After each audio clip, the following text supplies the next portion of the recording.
So with Hugo Ekitike signing for PSG and Moussa Diaby revealing that he will not leave Bayer Leverkusen this summer, Newcastle as a result been a bit stumped over the past week. They haven't been showing how to approach the next attacking option or who they should go and try and sign, especially with the inflated market now where the demand for strikers is high, meaning that the prices for strikers are also high.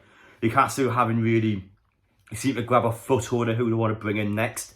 But due to some leaked information that has came out today, it's now revealed who Newcastle are actually going to try and sign. And there's a lot of positives and negatives to this. And for the negatives, the agent himself has leaked this information, which I actually think is a bad thing. I'll explain why a bit more in detail later on. But as a result, that actually could sabotage this deal and outright just cancel this deal altogether. So we'll see how things go, but I actually don't think it's a good thing this information came out. But due to the fact that agent himself has leaked it and there's been thousands of Newcastle fans plus accredited journalists talked about it, I mean, my video is not going to make a difference really, so I thought I'd put this video out there to see you guys are aware of it.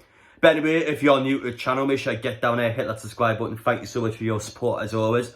On Saturday, we head down to Lisbon for Newcastle's final away game pre-season fixture against Benfica. And as well as that, you can also get down there, smash the like button. And finally, question of the day. Benjamin Sesko in Newcastle, 19-year-old striker. He is the number 2 to Ekitike. He is the backup, I would say, to Ekitike. What do you think about him? Do you think it's a good sign for the club to go in for?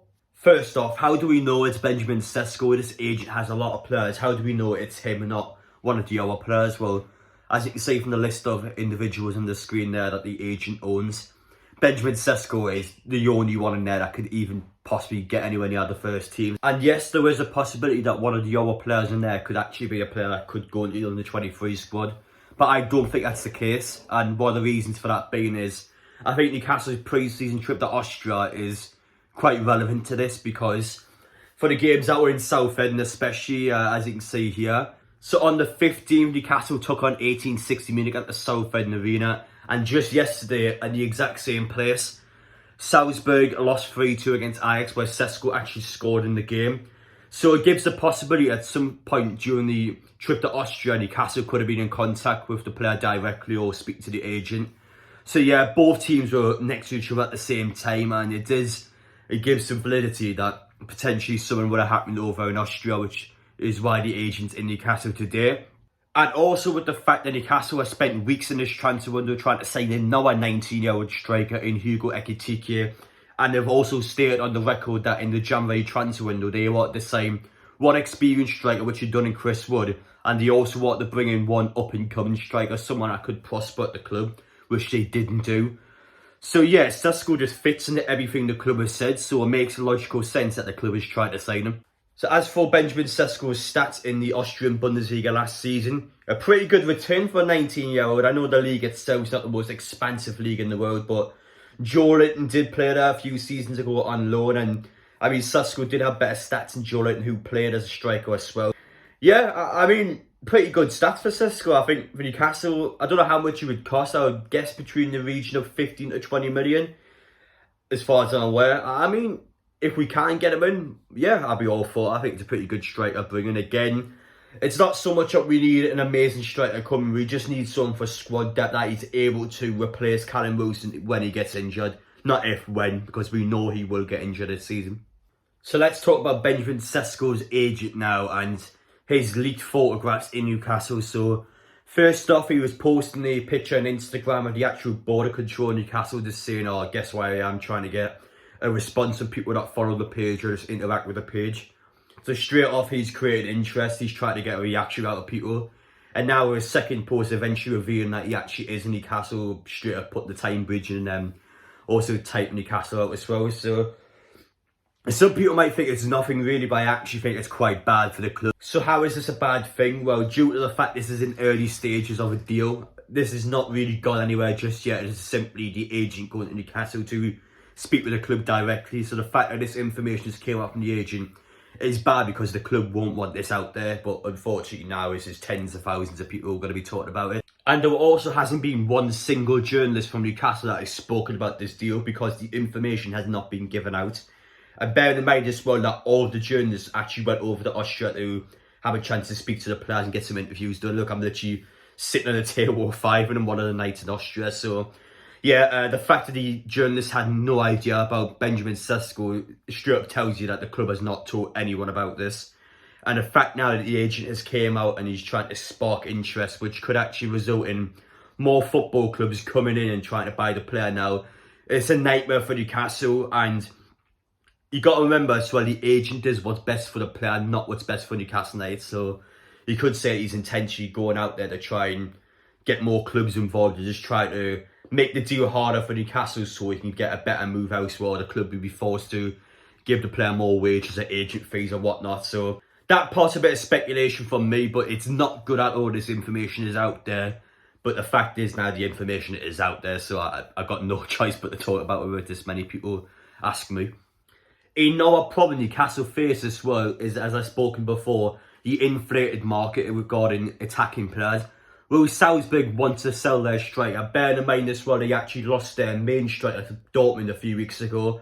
Well, Salzburg now, since Sesko is probably going to move up to the #1 choice, will they sell their second striker as well? Imagine the outrage that would cause from fans. So I don't know. I feel like if the right price is there for the player, if there's a lot of money in this hero, they would say yes. But we already know Newcastle will not be taken from mugs. They will do the prices that are good by them, not what's good for our clubs. So this one's quite a tricky deal. I'll explain why I personally think at the end, but you got to take into account as well that Salzburg have sold a lot of players this summer. If Newcastle don't end up getting this player in, I think another striker option that's just recently came available is a decent one. Memphis Depay from Barcelona for about 20 million euros or so. I know Barcelona got one free from Lyon, but with the fact that Robert Lewandowski's came to the football club, now will open up the possibility of Barcelona selling Depay. I'm also aware that at Manchester United he did flop in the league, but that was a long time ago. He went on to Lyon, had quite a successful career there, and I feel like now, I mean, we bought Chris Wood for 25 million, Depay for about the same amount. What do you think about that one? Yeah, I think it's a decent one to bring in, personally for me. I think he's quite a dynamic player, you could class as. I think he's someone that could potentially put out wide as well, maybe, but I would personally keep him in the centre. But yeah, that's personally someone I would keep an eye on if I was Newcastle, a player that I definitely see potentially coming to the club. He's just someone that you know is going to get you a few goals. He may not be an amazing player, but we haven't got an awful amount of choices, unfortunately, at the minute. So there's a possibility if you guys agree with that one.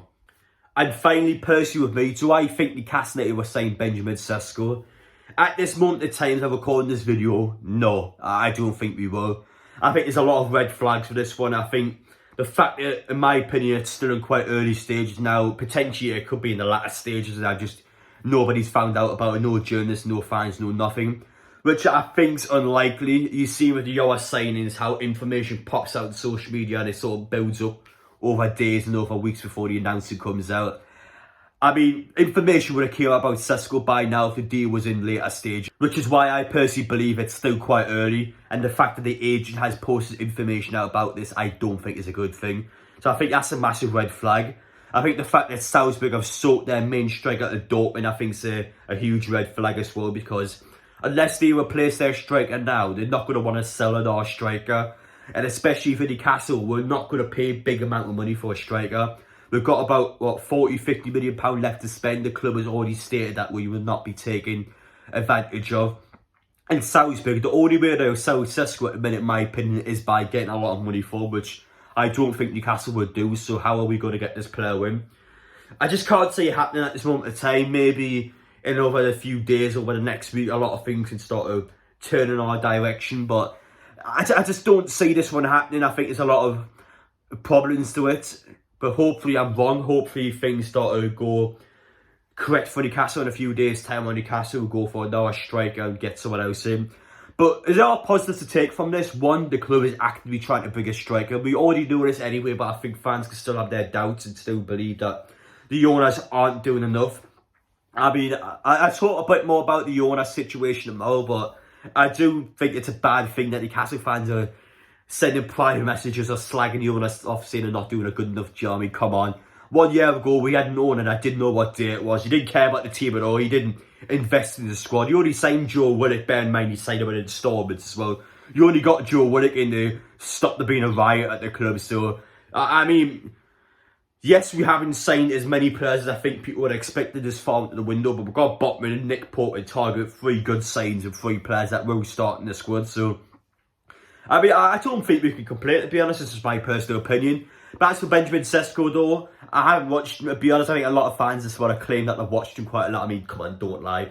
I don't think there's many people at all have been watching the Austrian Bundesliga over the last few months, to be honest. So, no, I haven't watched him live before. I don't know how he is, but he's 19 years old. He's got good stats. I've seen a few videos of him.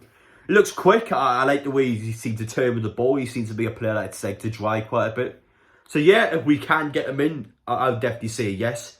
However, there's still a lot of problems to which I've explained in this video. But anyway, guys, take care. Thank you for watching. Sorry for a lot of cuts in this video. I've got quite a bad sore throat, so I can't speak for an awful amount of time. But thank you guys for watching. Take care. Yeah, I'll see you on the next one.